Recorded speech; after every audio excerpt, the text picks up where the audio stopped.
Nama lengkap atau nama panggilan nih? Bebas. Oh, bebas. Nama lengkap saya Teresia Irna Susilo Jati, biasa dipanggil Eno. Ya, bisa dikatakan seperti itu. Itu profesi atau gimana? Itu juga profesi. Kalau dibilang siapa aja, saya nggak tahu namanya. Tapi yang jelas gini, untuk Kementerian Kehutanan sendiri sebenarnya punya 2 pilot, cewek ya, yang perempuan itu saya dengan teman saya, namanya Novia. Itu dari Pontianak. Kebetulan teman saya ini, yang Novia ini, lagi cuti karena sudah menikah dan sedang punya baby sekarang, sudah punya baby beberapa bulan, jadi cuti dulu. Tapi sebenarnya TNI AU punya pilot wanita juga, microlight track. Itu dia duluan terbang solo daripada saya, tahun 2015.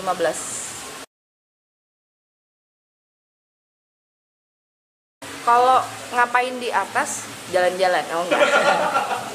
Kalau di atas, ya banyak sih. Kalau di atas kita pemantauan udara, pemantauan dari udara itu bisa pemantauan wilayah atau kawasan hutan.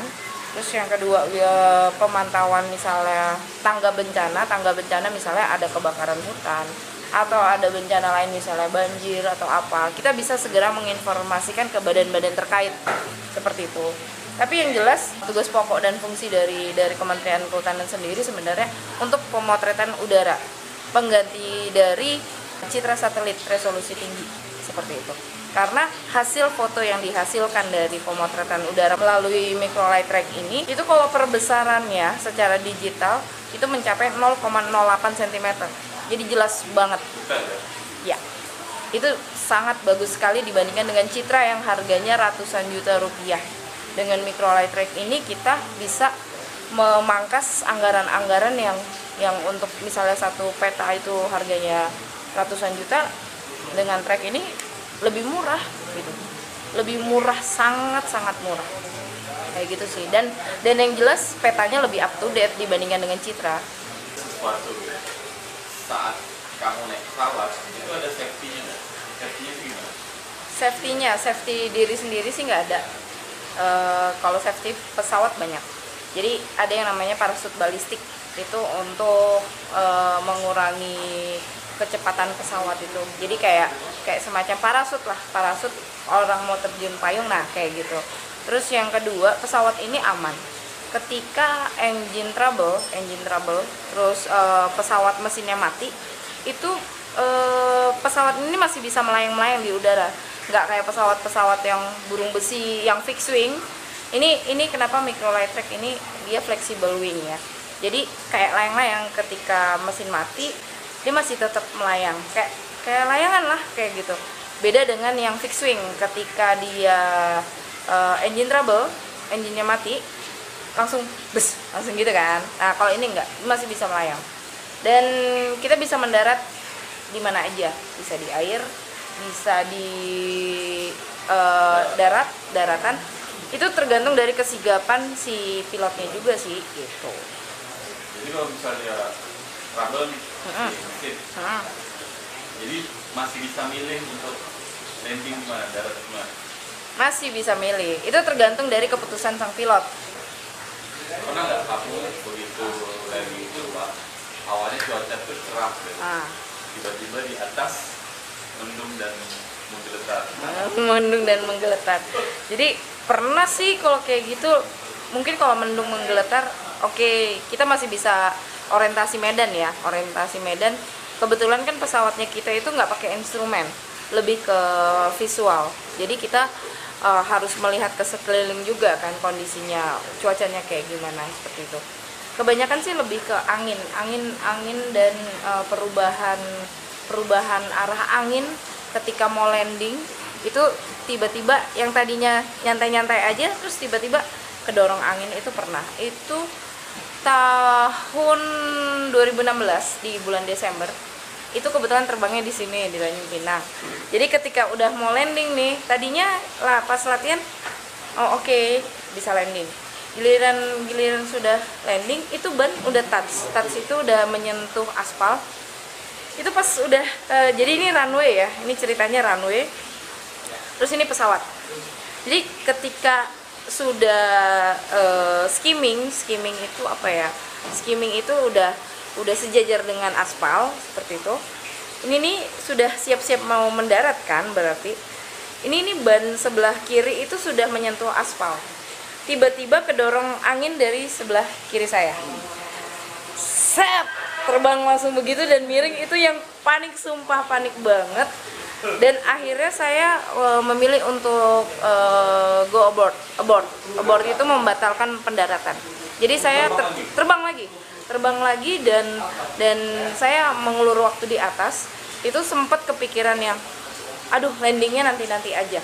Tapi ada lagi kepikiran yang kalau nggak landing sekarang nanti angin makin kencang gitu kan.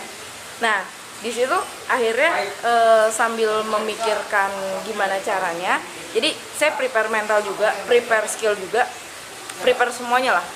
Dan akhirnya saya memantapkan untuk landing, karena saya pikir kalau nggak landing sekarang kapan lagi, nanti kalau saya tunda saya malah nggak bakalan bisa landing gitu kan, sampai fuel habis malah bahaya. Dan akhirnya ketika saya udah mantap untuk landing, ya udah saya landing.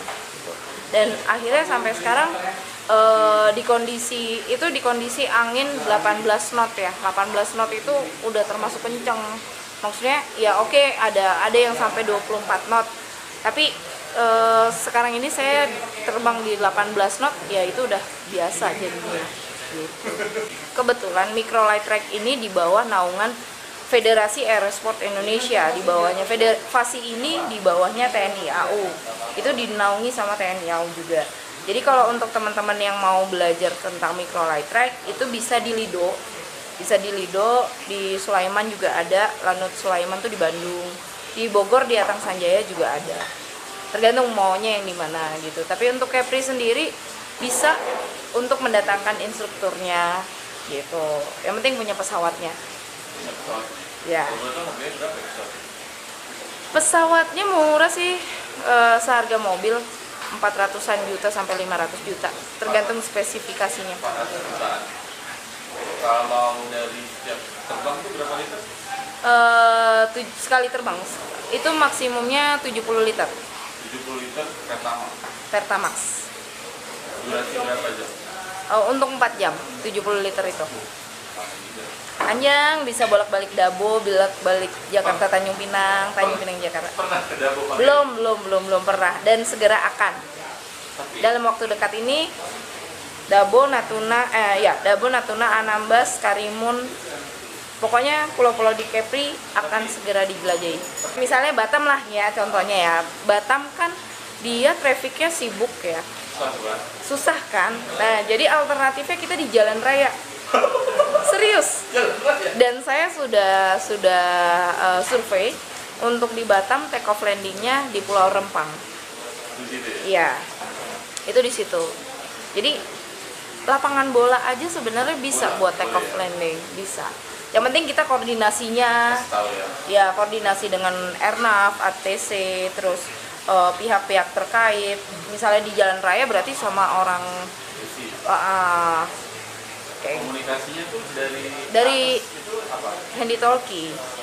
Iya, radio, intercom lah kayak gitu. Kalau di Dabo berarti bandara Dabo atau jalan raya? Ya, bandara Dabo. Anambas juga gitu ya? Anambas juga. Trafficnya kan nggak terlalu sibuk. Karimun juga ada landasan juga. Itu nge-trackingnya pakai apa? GPS berarti? Bisa terbang? Palembang ya? Nge-trackingnya tuh GPS atau pakai peta? Visual. Jadi nge-tracking ini ya, nge-tracking jalurnya ya. Jalurnya tetap pakai GPS. Misalnya mau terbang dari Tanjung Pinang ke Dabo gitu kan, atau ke Anambas, trackingnya tetap pakai GPS. Nanti ketika sudah mau mendekati Anambas atau Dabo, kita tinggal menurunkan ketinggian. Jadi kita langsung orientasi secara visual di mana lokasinya, karena kita nggak pakai instrumen kan. Apa sih penyebab atau bagaimana caranya supaya pesawat ini bisa mudah mendarat atau terbang dari medan mana aja? Oke. Jadi sebelum kita melakukan penerbangan juga kita harus koordinasi dengan pihak terkait. Terutama yang jelas kita harus punya SIT. SIT itu surat izin terbang. Surat izin terbang yang bisa didapat dari TNI AU, dari FASI ya, dari Federasi Aerosport Indonesia yang di bawah naungan AU. Nah, dari FASI itu akan membuat tembusan ke Angkasa Pura jika kalau misalnya landasan yang kita pakai milik Angkasa Pura. Atau misalnya dinas perhubungan kalau landasannya punya dinas perhubungan. Terus untuk radionya, komunikasinya harus kemana? Nah itu kalau misalnya lokal ya kita kasih tahu pihak terkait yang secara lokal. Dan kalau misalnya ada airnav itu kita melalui airnav, komunikasi kita lewat radio sama kayak pesawat-pesawat komersil lainnya kayak gitu. Kalau pakai yang airnav ya kayak gitu sih. Kalau passenger cuma 1 orang, jadi cuma 2 orang, pilot dengan penumpang di belakang. Itu boleh bawa orang awam, saya dalam proses terbang bawa orang awam itu boleh banget. Boleh. Oh, iya. Nggak perlu izin. Perlu, kalau sekarang perlu. Jadi kita menghormati birokrasi dan administrasi ya. Jadi kita perlu mendata namanya dan juga harus penumpang itu harus punya surat izin terbang dari Komandan Lanut demi keamanan dan kenyamanan bersama ya. Jika suatu waktu terjadi hal-hal yang tidak diinginkan kan nanti tanggung jawabnya si Komandan Lanut gitu kan. Jadi segala sesuatunya harus ada administrasi dan birokrasi yang jelas kayak gitu. Halo, saya Teresia Irna. Saya pilot microlight track di Tanjung Pinang di Provinsi Kepulauan Riau. Teman-teman yang menonton video ini tetap semangat, tetap memajukan Kepri dengan karya-karyanya, dengan keahliannya. Maju terus untuk anak-anak Kepri. Cayo.